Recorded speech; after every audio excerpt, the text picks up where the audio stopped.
Today is Friday, October 16. My name is Pastor Anthony, and this is Wilderness Wanderings.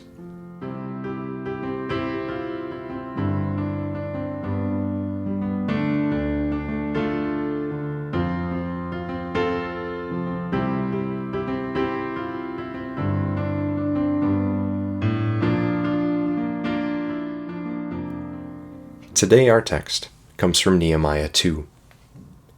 The king said to me, "What is it you want?" Then I prayed to the God of heaven, and I answered the king. Nehemiah 2, verses 4 through the first part of verse 5. You see, not all prayers are long or eloquent. The second prayer of Nehemiah certainly wasn't. Now I suppose it is possible that Nehemiah heard the king's question, ran home to get on his knees beside his bed, prayed sincerely for half an hour, then ran back to the palace to give the king his response. But probably not. The way this is written, it sure would make it seem like this was a prayer in real time in the king's presence, offered mid-sentence without Nehemiah so much as skipping a beat. It no doubt happened silently then. A prayer that took the blink of an eye and a deep breath before plunging into a response. When I think of the kind of praying without ceasing that Paul talks about in his letter to the Thessalonians, this kind of breath-long Nehemiah prayer is exactly what I think of. It's not necessarily about the length or formality of the prayer or about the words. It's also not necessarily about the continuity of praying throughout the days and weeks even. It is, I think, more about an unceasingly prayerful posture that defines our approach and our reaction to all of our lives. Now, what do I mean by that? Well, there's something about Nehemiah's posture throughout this book so far that speaks to someone who took a prayerful posture toward their life. And that's just a different way of saying that Nehemiah was unceasingly aware of and acutely attentive to God.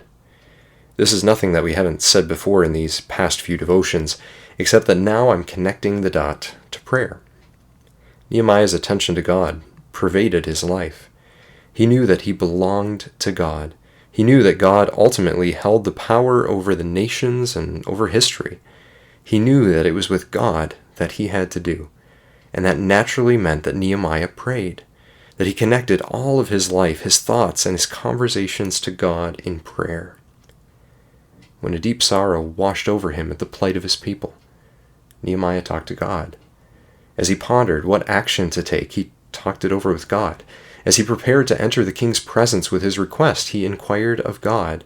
And as he responded to the king in that moment, he prayed to God. Nehemiah was constantly aware of and attentive to God, such that his in-the-moment responses had turned into prayer. His life posture was a prayerful posture. They say that our character is what pops out of us when we hit a bump in the road. Well, what popped out of Nehemiah was prayer. Maybe not always big or eloquent prayer, but prayer nonetheless. Prayer is just talking with God. Sometimes nothing more than a "please, God," or a "thanks, Jesus," mid-sentence across our day is exactly the sort of thing that speaks to a prayerful posture. It's not that that's all our prayer life should be, but that is part of it. A part of it that says, yes, throughout my day, I remember and am aware of the presence of God that actively pervades my every moment. And maybe that's just part of what it means to pray continually, without ceasing. To be always attentive to and ready to respond to God, in the big moments and in the small ones, in dedicated times of attention and devotion, as well as in the passing moments. So, what's your posture to life? To God? What pops out of you when you hit a bump in the road of life? Pay attention today and see. Then, let it remind you to pay attention to God as you breathe a little "thanks for the reminder, God" kind of prayer. As you journey on, go with the blessing of God. May the peace of the Lord Christ go with you wherever he may send you. May he guide you through the wilderness, protect you through the storm. May he bring you home rejoicing at the wonders he has shown you. May he bring you home rejoicing once again into our doors.